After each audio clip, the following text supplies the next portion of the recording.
Okay, Ryan, he was part of that like football-y gang that like always went on about football but never actually really played football. I think Ryan might have played football, but he had a little uppy nose like that, and he always was really, really fast and really, really energetic, but he was always like really mean. Ryan's one of the best guys I know. It's pretty funny. It's very supportive. Quite short. He's got a bit of wee man syndrome. Quite tanky. Plays rugby.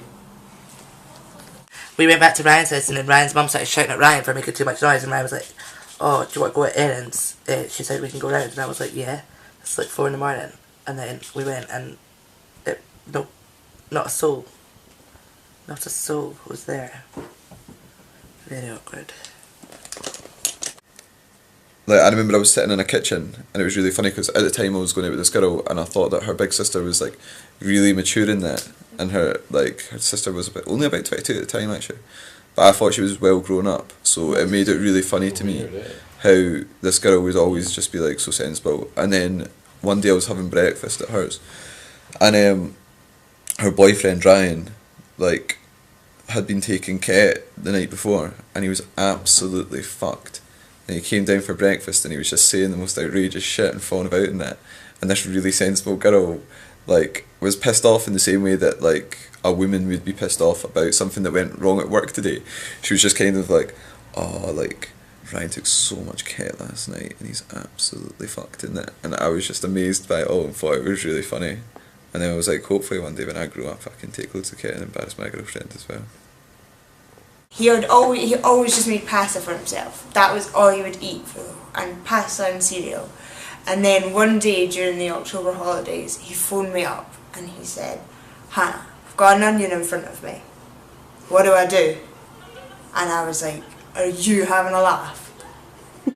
We got in the taxi and we hadn't even noticed this for a good like 5-10 minutes. And then you were like, "Ryan, what the fuck are you wearing?" And he's like, "I've always wanted a cape."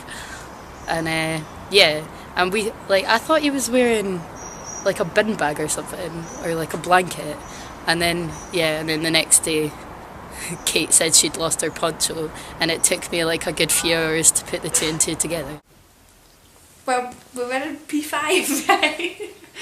And we had to do like, get to bring in something that was precious to you, and Ryan brought in a poster of a baby on a motorbike, and everyone was like, "Why is that?" Everyone was bringing in like birthstones and like things like that, like teddy bears, and he brought in his poster and he was like, "That's me when I was a baby on that motorbike," like, and it clearly wasn't. And then somebody in the class ripped the poster like in the corner by accident, and he was like, he had like behaviour problems, so he would like tear the classroom apart, so he was like throwing things around the room, screaming, crying. And then when we were in the playground, everyone was going, "Baby on a motorbike," like that. For one of his birthday parties, his mum rented out the church hall, so he had his birthday party in the back room of the church. It was quite shit. He was a bit of a naughty boy, actually.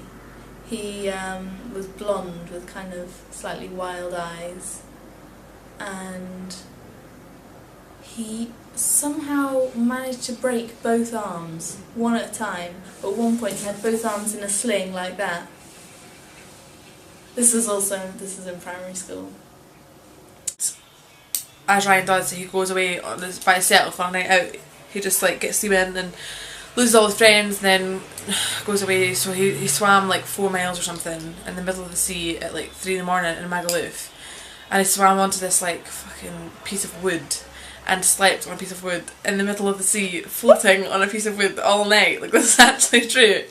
And he woke up the next morning on this like shaft of wood and was like, "What am I doing?" Like, didn't have a clue. So he swam back to shore.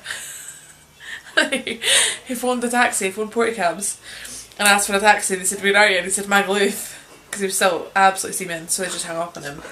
And then I think he eventually found his friends. I think it was like maybe 6 o'clock at night or something the next day.